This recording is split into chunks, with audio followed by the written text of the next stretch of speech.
अपने पत्रकार भाइयों को प्रणाम करता हूँ। हमारे राजनीतिक जीवन में जाने अनजाने यदि ऐसा किसी पत्रकार भाई को लगा हो कि हमारे कारण उसको कोई दुख पहुंचा हो, तो सबसे पहले आप सबसे क्षमा चाहता हूँ और आपको भरोसा देता हूँ कि पत्रकारिता आप करते हैं, हमें भी एक जिम्मेदारी मिली, परंतु कोई सहयोग की आवश्यकता होगी तो बेहिचक हमसे कहिएगा, मैं उसके लिए हमेशा मदद करने के लिए तैयार रहूँगा। स्वाभाविक है, राजनीतिक जीवन में बहुत सारे उतार चढ़ाव आते हैं। इसमें कई पत्रकार, जो नए पत्रकार हैं मैं उनको नहीं जानता, पर कई पत्रकार हमारे उन दिनों के भी साक्षी हैं जब सड़कों में आंदोलन करता था, जेल जाता था, जेल से छूट के आता था, उस दिनों के भी साथी हैं पत्रकार में। अपने राजनीतिक जीवन में कई बार हमारे जो मित्र हैं पत्रकार, वो हमसे कहते थे कि कभी आप भी पत्रकार वार्ता कर लो, और मैं समझता हूँ कि मैंने अपने जीवन में पत्रकार वार्ता कभी नहीं की। पत्रकारों, इसका मतलब नहीं कि पत्रकारों से कोई मैं विपरीत था या उनसे मिलना नहीं चाहता था। मुझे ऐसा लगता था कि अपनी बात हमको स्वयं नहीं बतानी चाहिए, हमको अपना कृत्य करना चाहिए, अपना कर्तव्य का निर्वहन करना चाहिए। यदि आपको अच्छा लगे कि ये ठीक दिशा में काम हो रहा है तो फिर उसको छापिए, और नहीं लगता तो मत छापिए। इसलिए शायद इस कारण से कभी पत्रकार वार्ता नहीं किया, और उसका अर्थ ये नहीं कि मैं पत्रकारों से मिलता नहीं था। एक साल में एक बार सारे पत्रकार भाइयों के साथ बैठ करके उनके साथ खाना खाता था, हाल चाल होती थी, और मैं तब भी ये कहता था कि इस बात को लिखना मत, कि मैं बैठा हूँ, मैं कोई बात कह रहा हूँ, इसको लिखना है। क्योंकि मैं जो समझता हूँ व्यक्तिगत स्तर पर, मैं ये समझता हूँ कि आप समाज की तरफ से समाज की आवाज़ हो, हम लोगों के तक पहुंचाने का। हम भी देखते हैं गांव के भीतर, पर जब एक भूमिका का परिवर्तन होता है उस समय आँख देख करके आते हो वहाँ से, और देख करके एक अनुभव करके, और यहाँ हमको बताते हैं या सरकार में बैठे हुए लोगों को बताते हैं। क्योंकि कागज़ के लिखने से बहुत कम होता है, कागज़ में हम बैठ करके कुछ भी लिखें उसका फर्क कम पड़ता है जो आप देखते हो। इसीलिए मुझे एक याद आता है, तुलसीदास जी ने एक चीज़ लिखी और उनको कबीरदास जी के पास भेजा कि जरा इसकी कोई भूमिका लिख दो। तो उन्होंने एक बात कही थी, तू कहता कागज़ की लेखी और मैं कहता आखन की देखी, और तेरा मेरा मनवा एक कैसे होए ले। तो आप आँख कान हो, और इसलिए मैं कहता हूँ कि आप हमारे सचिव भी हो, मित्र हो, आप हमारे गुरु भी हो, आप हमारे चिकित्सक भी हो, और तीनों भूमिका में आपको रहने की आवश्यकता है। गुरु तीन जन प्रिय बोले भयास, राज धर्म तन तीन के हो बेगही नाश। तो हमारा राज नहीं जाना चाहिए, हमारा धर्म नहीं जाना चाहिए, और हमारा तन नहीं जाना चाहिए। और इसलिए आप सचिव की भूमिका में रह करके और इस बात का प्रयास करें कि हम क्या कर सकते हैं इस क्षेत्र के लिए। हमारी जो क्षमताएं हैं, जो हमारी, आप सब जानते हैं कि जो हमसे हो सकता है वो करने का। आप पत्रकार, हमारे रीवा के पत्रकार बंधुओं को मैं एक चीज़ ज़रूर कहना चाहता हूँ, आप आइए भोपाल। अब तो भोपाल में आपके रहने की और खाने की अब किसी को चिंता करने की ज़रूरत है। गिरीश गौतम के रहते ये चिंता आपको नहीं होनी चाहिए। हमारे 3 साल का मुझे ये पद मिला है, तो 3 साल के लिए अस्थाई आमंत्रण आ दे रहा हूँ। रोज़ रोज़ नहीं कहना पड़े कि ये परमानेंट है, हम आपको पूरी तरह से आमंत्रित कर रहे हैं। जब कभी ऐसा लगे आप किसी काम से आते हैं हमको बताइए, और यदि हमारा स्वागत लेंगे, हमारे आतिथ्य को स्वीकार करेंगे तो मुझे खुशी होगी। इस अवसर पर मैं इतने कहना चाहता था। अब कोई सवाल हो, क्योंकि मैंने पत्रकार वार्ता नहीं की है, आपसे केवल ये था कि कोई इस तरह की भेंट मुलाकात हो जाए, बहुत दिन से भेंट भी नहीं हुई, बहुत सारी बातें लिखी जाती रही हैं, तो उनका कम से कम पटा छेप।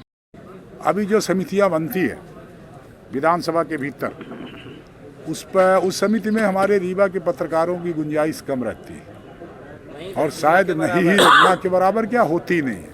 पर अब चिंता मत करना, और वो पत्रकार समिति जो है उसमें रीवा का वर्चस्व दिखाई पड़ा, क्योंकि विधानसभा में मेरा वर्चस्व यदि है तो हमारे रीवा का पत्रकारों का भी वर्चस्व उसमें दिखाई पड़ेगा। और यही कह करके मैं आपको आमंत्रण देते हुए अपनी बात समाप्त करता हूँ।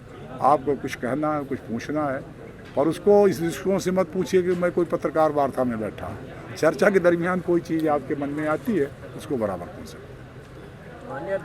मैं पहुँचा तो वहाँ नया सिस्टम बनाया गया था, सारे पत्रकारों को, मीडिया को बाहर कर दिया गया था। मुझे मिले वो लोग तो उन्होंने शिकायत की, क्यों तार तोड़ देते हो भाई बार बार। तो मैंने तत्काल उसको अलाउ किया और उस आदेश को निरस्त कर दिया। सारे मीडिया के लोग भीतर आ गए और इतना जरूर उनसे कहा कि देखो भाई, ये आदेश इसलिए हुआ था, आप भी समझ लो। आदेश ही इसलिए हुआ था कि आप लोग सेंट्रल हॉल में रहते हो, और जब मंत्री आता है, विधायक आता है, तो उसको धक्का मारते हो, क्योंकि आपको बाइट लेना है। तो 4 घेर लिया तो विधायक परेशान होता, तो वो शिकायत करता है कि साहब ये, तो इसलिए बाहर कर दिया। मैं खोल रहा हूँ, तो एक सीमा ये है कि जो हमारी बाढ़ लगी है उस पार आप रहो, सेंट्रल हॉल में बताओ, किनारे वो जो जगह है वहाँ आप रहो। वहाँ विधान परिषद है, वहाँ हमने आपके प्रेस वार्ता का इंतजाम कर दिया है। कोई प्रेस वार्ता देना चाहता है वहाँ जाए, आपके साथ बात करे। कोई बाइट किसी को लेना है तो अपना व्यक्तिगत बात कर लीजिए, उनके चैम्बर में चले जाइए, कहीं चले जाए वहाँ थोड़ा सा। तो मैंने उनको कहा है कि इतना याद रखना कि हमारी शर्त का उल्लंघन नहीं करना, नहीं मैं तत्काल निरस्त भी कर दूंगा इस आदेश का। बड़े कोऑपरेटिव लोग हैं, बहुत अच्छा उनको लगा। दूसरा, छोटी छोटी बातें हैं जिनको कभी कोई ध्यान नहीं देता। अब आप कल्पना कर सकते हो क्या, विधानसभा में जो हमारे कर्मचारी हैं, जो खासतौर पर हमारे मिनियल्स हैं, कारभारित हैं, इनसे स्पीकर या पीएस कभी मिले नहीं। और मैंने जाते ही आदेश किया कि नहीं, 5 बजे से 6 बजे तक केवल इनके लिए समय निर्धारित है, मैं अलग से बैठूंगा, वो सारे लोग आकर के अपनी बात कहें। और रमाकांत जी, मैं तो देख के दंग रह गया जब मैं उनसे मिला, साथ में बैठ के चाय पिलाया, पिया। वो जो पूछ रहे थे कि क्या करेंगे, मैंने डीएनए छोड़ा क्या, वो कौन पूछ रहे थे, उनको भी जवाब है।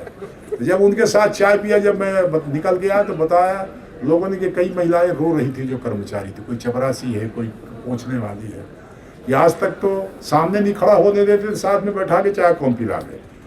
और मैंने उनको कहा कि चिंता मत करो, तुम्हारी समस्या का निराकरण करने का प्रयास करूंगा। और चलते चलाते हंसते हुए कहा कि भाई, या तो तुमको 3 साल में पार कर दूंगा, या तुम्हारे साथ ही डूब जाऊंगा, 2 में से एक। ये कह के आया हूँ। फिर कल बुलाया था पीएस को, फाइनेंस मिनिस्टर को। और छोटी समस्या, जरा आप देखो क्या क्या समस्या लटकी हुई है। उनकी समस्या ये है कि उनके सामने कार्यभारित लिखा हुआ या जो कुछ लिखा है, अब उसके लड़के को पढ़ने को लोन मिलना बैंक से सरकार ने तय कर दिया। तो बैंक लोन एडवांस इसलिए नहीं करता कि नियमित कर्मचारी का करता है, कार्यभारित का नहीं करता। अब उन्होंने हमसे बताया कि साहब केवल नाम बदल दो आप ना, वेतन में हमारे कभी नहीं है, जो वो पाते वही हम पाते हैं। उसी तरह से हमारी प्रोन्नति होती है, जो बढ़ता है वो उनका बढ़ता, हमारा भी बढ़ता, केवल नाम गड़बड़ है। और नाम गड़बड़ कर होने से ये नहीं मिलता। तो साधु ऐसा चाहिए जैसा स्वरूप सुहाए, सार सार को गई रहे थोथा दे उड़ाए। और कोई प्रश्न है किसी का? और किसी का कोई प्रश्न? सर, आप अपने आप को अभी कितना कामरेड मानते हैं? डीएनए हमारा वही है। डीएनए किसी का चेंज नहीं होता, हमारा भी नहीं चेंज। इसीलिए कल आपने देखा होगा, सबसे पहले मैंने घनश्याम सिंह का नाम लिया, क्योंकि विद्यार्थी जीवन की राजनीति की शुरुआत उनके सानिध्य में मैंने शुरू की। कैसे भूल सकता हूँ? नहीं भूल सकता। अध्यक्ष महोदय, एक निवेदन हमारा आपसे है कि हम लोग रक्षा समिति से आए हुए हैं। को कहा है फाइनेंस मिनिस्टर के 15 दिन के अंदर सारा अध्ययन करके मेरे सामने रखा। ये कह के आया, थोड़ा सा भला हो जाए बेचारों का, क्या कोई बुराई नहीं। कि ग्रॉस रूट की चीजें भी वो समझें और संवैधानिक चीजें समझें, उसको लेकर क्या प्लान होंगे? पूरा प्लान बना लिया है, पर एक बात समझ लो, तब भी ट्रेनिंग चलती थी। ट्रेनिंग में हम टेक्निकल लोगों को बुलाते हैं, संविधान विशेषज्ञ को बुलाते हैं, जाता है जो संविधान का। बजट कैसे पेश करना वो उन अधिकारियों को बुलाते हैं जो समझाते विधायकों को कैसे प्रस्तुत करना, तारांकित प्रश्न कैसे आना, ये वो सिखाता है। आपको ये जानकर आश्चर्य होगा, कोई विधायक जब 10,000 लोगों को संबोधित करता हो तो हीरो मानता है अपने को। एक हीरो को जाकर के किसी मास्टर के सामने बैठा दो तो उसका ईगो हर्ट होता है, वो कैसे सीख लेगा भैया। इसीलिए मैंने व्यवस्था करी है, मैंने कहा है कि उसकी शायद नहीं सुनेगा, पर हमारा 8 बार के विधायक गोपाल भार्गव उनकी सुनेगा, 7 बार के विधायक विजय साय उनकी सुनेगा। तो ट्रेनिंग कौन के दे ये बतावे ना। 40-40 साल से विधानसभा में है, 30-30 साल से है, 35-35 साल से है, 20 साल से है, इनको ये मानेगा कि 4 बार वाला है।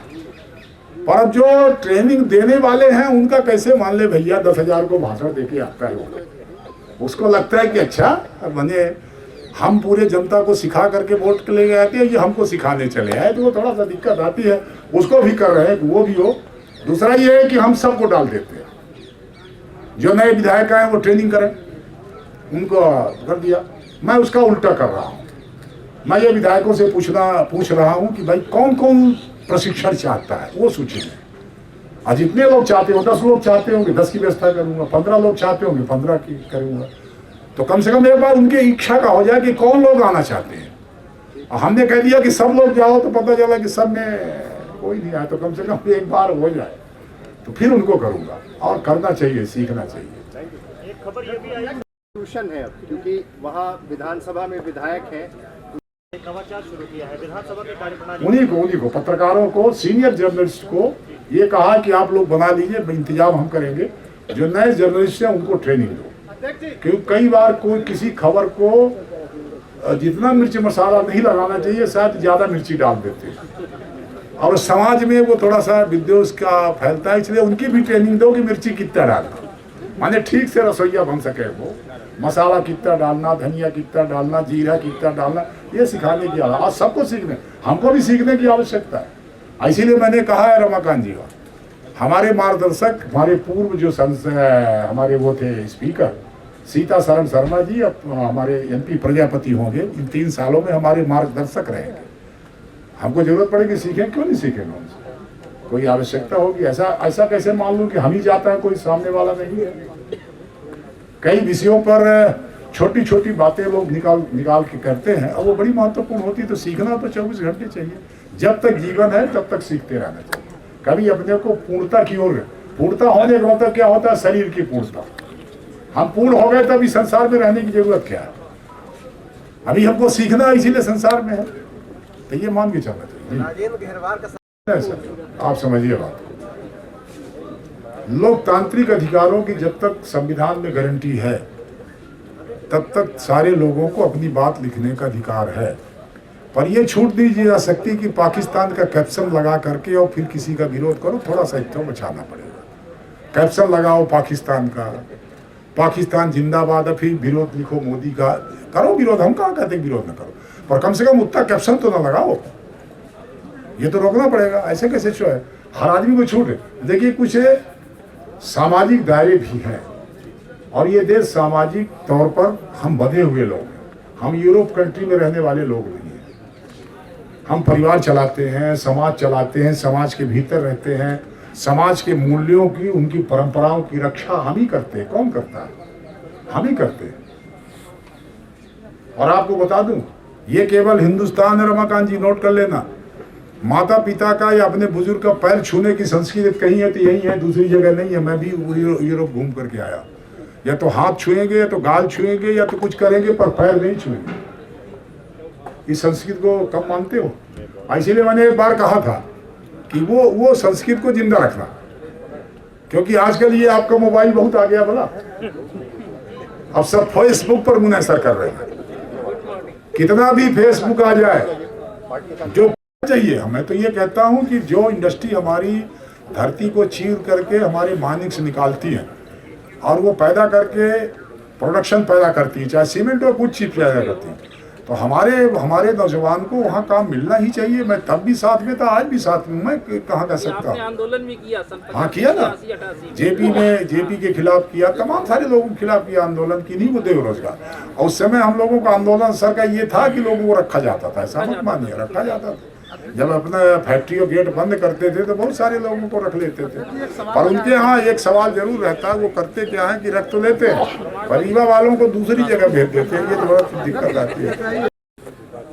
जॉब ओरिएंटेड जो चीज़ें हो सकती हैं, जैसे हमने नाम ही लिया बंगलौर का, कहाँ कहाँ का नाम लिया, वहाँ जो IT हब है उस तरह का अपने को यहाँ भी आवश्यकता है। परंतु उसको रोजगार को केवल सरकारी नौकरी से मत जोड़ो। ये थोड़ा कहीं भी सरकारी नौकरियां इतनी नहीं हो सकती हैं कि सारे पढ़ने वाले लोगों को सरकारी नौकरी दी जाए। और रीवा में हम ऐसा समझते हैं कि हम ये मानते हैं रमाकांत जी की सरकारी नौकरी मिली तभी माना जाएगा कि हम बेरोजगार नहीं हैं।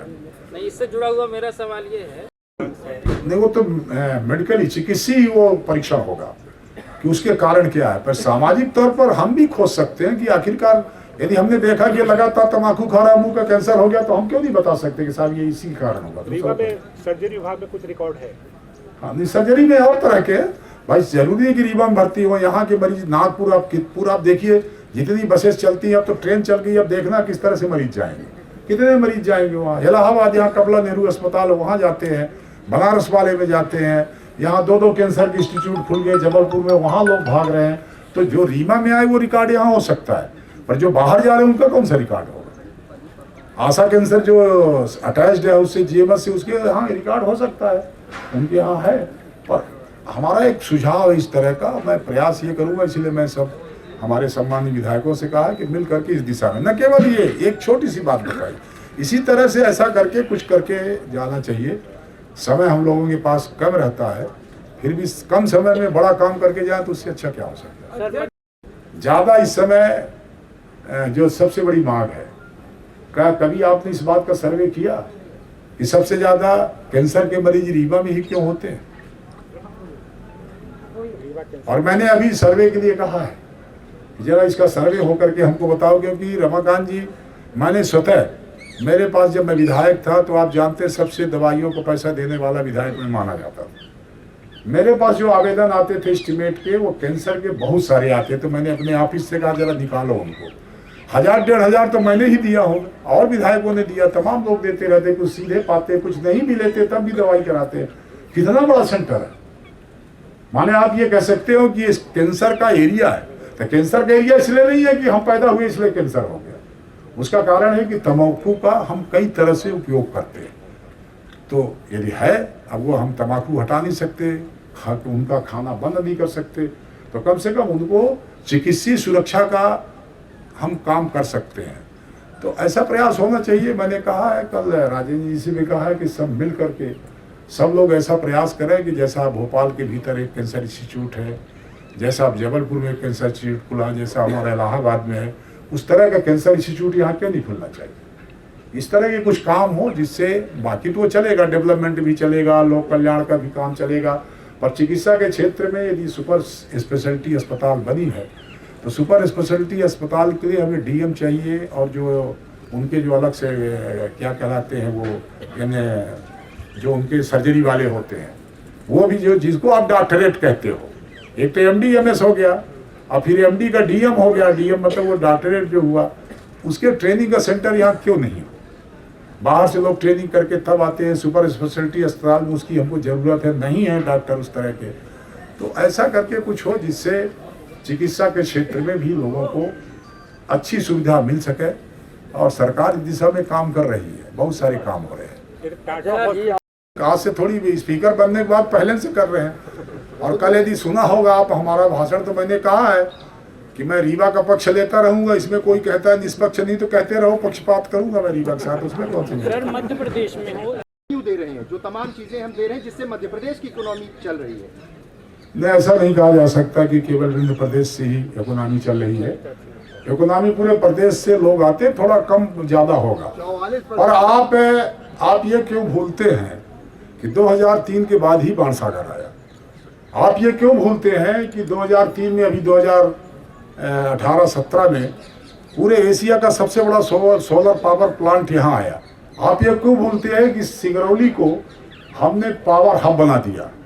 कितने प्रोजेक्ट आए सिंगरौली के भीतर, ये क्यों भूलते हैं कि हमने ये किया है।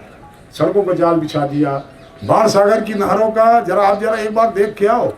कोई भाषण में थोड़ी ये लोग कहते हैं, आप देख के आओ गांव के अंदर नहर कहाँ कहाँ पहुँच गई है। ऐसा क्यों नहीं मानते कि हमारे नई गढ़ी की हमारी विधानसभा के भीतर जब मैंने साइकिल यात्रा की थी, मुख्यमंत्री से मांगा था, और शायद वो सबसे नई तकनीक की है रमाकांत जी, वो मध्य प्रदेश में कहीं नहीं है। माइक्रो इरिगेशन का जो प्रोजेक्ट है, जो पाइप के माध्यम से पानी जाएगा, नहर हमको नहीं खोदना पड़ेगा, ये पहला है भाई साहब। 867 करोड़ रुपए उसके लिए आए, काम भी बहुत सारे हो रहे हैं, उसमें शुरू है। तो ये नहीं मानना चाहिए। अब ये बात ठीक है कि यदि हमको कम मिला, हमारा ज्यादा है, हम तो कहते हैं कि हम जितना देते हैं उससे ज्यादा दो ना। हम कहाँ कहते कि नहीं, हमको आरक्षण मत करो कि आपका 25 पैसा है तो 25 के हिसाब से मैं आपको 12 पैसा दूंगा। ये 25 यदि हमने दिया है, हमारी तरफ देने की ताकत नहीं है, क्योंकि आर्थिक तौर पर हमारा किसान भी मजबूत नहीं है, हमारे तरफ रोजगार उस तरह के नहीं है, हमारे तरफ IT के हब नहीं है, हमारे तरफ जो बड़े बड़े पदाधिकारी होना चाहिए, अधिकारी होना चाहिए, हमारी तरफ नहीं है। अब शुरू हुए हैं IPS IAS शुरू हुए हैं, पर पहले स्थितियां ये नहीं थी, क्योंकि हमारे पास एजुकेशनल हब नहीं था। हमारे पास एजुकेशन थी, उसके सेंटर थे, पर जो जिस तरह के एजुकेशन की आवश्यकता है नए भारत को, उन्नत भारत में जिनका योगदान हो सकता है, उस तरह की शायद शिक्षा प्रणाली हमारे यहाँ नहीं थी। वो भी हमारे पिछड़ने का काम है। बंगलौर हो गया, इंदौर हो गया, तमाम जगह हो गया, शायद वो नहीं हुआ। हम लोग प्रयास कर रहे हैं। और आंदोलन वाकई में विंध्य प्रदेश का लोग चाहते कि नहीं चाहते, प्रश्न ये है। क्योंकि कहीं ऐसा नहीं कि विंध्य प्रदेश के आंदोलन के लिए आंदोलन हम इसलिए कर रहे हैं कि हमारा अस्तित्व बने, इसके माध्यम से हम अपने अस्तित्व, हम अपनी जड़ों को मजबूत करें, कहीं ऐसा तो नहीं हो रहा है। ऐसा लोग कहते हैं। मैं भी गांव में जब जाता हूं तो लोग कहते हैं कि आंदोलन तो ठीक है, पर जनता का पार्टिसिपेशन होना चाहिए। जनता का फिर अलग अलग ग्रुप कैसे होंगे। फिर उसमें एक झगड़ा और है। अभी विंध्य प्रदेश की जो समूची पृष्ठभूमि थी, वो हमारा हरपालपुर, छतरपुर के आगे तक है। वो पुराना नक्शा देखिए, वहां तक है। हाँ, तमाम वो सब मिला है। ये जबलपुर की तरफ आप कटनी से आगे चले जाइए, वहां तक था। शहडोल, मंडला वगैरह ये सब मिल करके ये विंध्य प्रदेश में था। जहां इधर विंध्य प्रदेश की मांग होती है, वो बुंदेलखंड के लिए खड़े हो जाते हैं, वो महाकौशल के लिए खड़े हो जाते हैं। अब वो पन्ना से आगे कहते बुंदेलखंड हो, कटनी से आगे कहते महाकौशल हो। इन सब बातों पर विचार करके कोई एक साथ बैठ करके सारे लोगों को विचार करेंगे, तब ऐसा माना जाएगा कि वाकई में ये कोई आंदोलन हो रहा है। नहीं तो जनता जो आक्षेप लगाती है, शायद वही फिर हो सो। जनता भी आरोप तो लगाने को जनता समझती है। सब क्यों अलग अलग पे है, वहां से ये डिसाइड हो पाए कि विंध्य प्रदेश को उसका एक बड़ा काम करने का प्रयास करूंगा, जिससे हमारे रीवा को लज्जित नहीं होना पड़े। हमारे रीवा की चाहे पत्रकार बंधु हों या रीवा के तमाम यहाँ रहने वाले लोग हों, उनका मस्तक ऊंचा रहे, ऐसा ईश्वर से प्रार्थना करता हूँ कि हे ईश्वर, ये शक्ति, ये प्रेरणा मुझे बना के रखना, जिससे हमारे रीवा जिला का नाम पूरे मध्य प्रदेश में लिया जा सके। यही ईश्वर से प्रार्थना करता हूँ। प्रतिपक्ष ने भी इस बात को माना कि ठीक कह रहे हैं आसंदी से, हमको नहीं बोलना चाहिए, उसको पूछने चाहिए। मैंने ये नवाचार शुरू किया है। लोगों का जो नए पहली बार आते हैं, वो प्रश्न जब पूछते हैं तो कई बार दब जाते हैं, या लॉटरी सिस्टम इस तरह का है वहाँ पर कि तारांकित प्रश्न यदि 150 आए तो 150 के एक साथ डाल करके सलाखा निकाली जाती है। जो नंबर आएगा उसी नंबर 1 होगा। और कई बार सौभाग्य से, दुर्भाग्य से नए लोगों का नहीं आता नाम उसमें, या नए आ गया तो सामने वाले 3-4 पुराने हो गए। अब जानते हैं जो पुराने लोग हैं वो प्रश्न को आगे बढ़ने ही नहीं देते। एक प्रश्न, फिर 2 प्रश्न, फिर 3 प्रश्न, फिर प्रश्न पर प्रश्न, फिर विवाद, ये तमाम। तो मैंने कहा कि नए को कैसे मौका मिले, तो मैंने उसका एक तरीका निकाला। उन्होंने आदेश किया कि 15 तारीख को केवल जो प्रथम बार के विधायक आए हैं, केवल उनका क्वेश्चन रखा जाएगा, किसी दूसरे का नहीं लिया जाएगा। तो वो प्रथम ही रहेंगे, प्रथम बार के जो विधायक हैं वही क्वेश्चन उनका 25 आएगा। अब वो पूछे, मैंने व्यवस्था दी है वहाँ पर। जब कई बार प्रथम बार का विधायक पूछता है तो हमारे सीनियर लोग जो हैं वो उसके सपोर्ट में खड़े हो जाते हैं। और सपोर्ट शायद कम होता हो, परंतु एक उसी के माध्यम से अपनी बात भी कह ले। तो मैंने रोक दिया कि नहीं, उनको खुद पूछने दीजिए, वो 3 पूछेंगे, 3 के अलाउ है, मैं 4 कर दूंगा, 5 कर दूंगा, मैं पूछने उसी को दूंगा, उसके सपोर्ट में कोई नहीं खड़ा हो, उसको पूछने दीजिए। आखिरकार एक अनुभव प्राप्त करेगा, उसको हम संरक्षण दे ही रहे हैं, आप पूछने दीजिए उसको। कोई हाई कोर्ट का जज अपने परिवार से अलग होता है क्या? आप बताइए, क्या उसके ऊपर आक्षेप लग सकता है कि वो चूंकि परिवार से जुड़ा हुआ व्यक्ति है इसलिए वो गलत फैसला कर रहा है? जब वो आसंदी पर बैठता है बतौर न्यायाधीश, उस समय उसे न्याय की आवश्यकता है। और विधानसभा में यदि हम स्पीकर के पद पर बैठते हैं तो हमने तब भी जब धन्यवाद कर रहा था लोगों, तो मैंने कहा है विधायकों को, ये सारे जो विधानसभा के भीतर हमारे माननीय सदस्य आए हैं और इस पद पर मुझे बैठाया, तो मैं उनके हितों का, उनके विशेषाधिकार का संरक्षण करूंगा, ये वचन देता हूँ। और मैंने उसमें भी स्पष्टीकरण किया, हित का मतलब व्यक्तिगत हित नहीं, हित का मतलब जनता के हित के उठाने वाली आवाज़ का, उसका संरक्षण करूंगा। विशेषाधिकार जो जनता का अधिकार होता है उसको लड़ना, यदि आपको पढ़ना पड़ता है विधानसभा में, उस अधिकार की सुरक्षा करूंगा, उसका सुरक्षा की है, उसके संरक्षण की मैंने बात की ही है। तो यही न्याय हो सकता है। मैंने कहीं नहीं कहा कि इस दल के या उस दल के, बल्कि मैंने ये कहा वहाँ पर कि भाई एक बात याद रखना, अब 2 पक्ष हैं इसमें, हम किसी पक्ष में नहीं हैं, पर एक पक्ष हमारा भी है। हमारा पक्ष ये है कि निष्पक्ष जो पक्ष है उसी पक्ष का मैं पक्ष हूँ, मैं उसका पक्ष हूँ।